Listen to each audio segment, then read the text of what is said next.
જ્યારે જિલ્લામાંથી ઉમેદવારી નોંધાવી હોય ત્યારે જે ચાપડ ગામથી અમે પ્રચારની શરૂઆત કરી હોય ત્યારે મોટી સંખ્યામાં મારી બહેનો મારી સાથે જોડાય છે.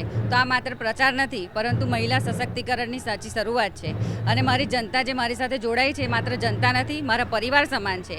તો હું દરેક બહેન દીકરીઓના હક માટે અને ગામના સર્વાંગી વિકાસ માટે પ્રતિબદ્ધ છું.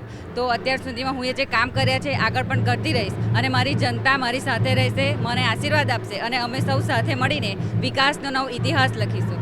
મોદીજીનું વિઝન છે કે યુવાનોને તક આપવી, ખાસ કરીને મહિલાઓને. તો યુવાનો રાજકારણમાં જોડાશે તો નવી ઉર્જા, નવી ટેકનોલોજી અને નવા વિચારો સાથે દેશનું ભવિષ્ય આગળ વધશે. અને મને વિશ્વાસ છે કે 2047 સુધીમાં ભારત એક વિકસિત રાષ્ટ્ર તરીકે ઓળખાશે. ભણેલા લોકોનો અને એજ્યુકેશન ખૂબ ઇમ્પોર્ટન્ટ છે.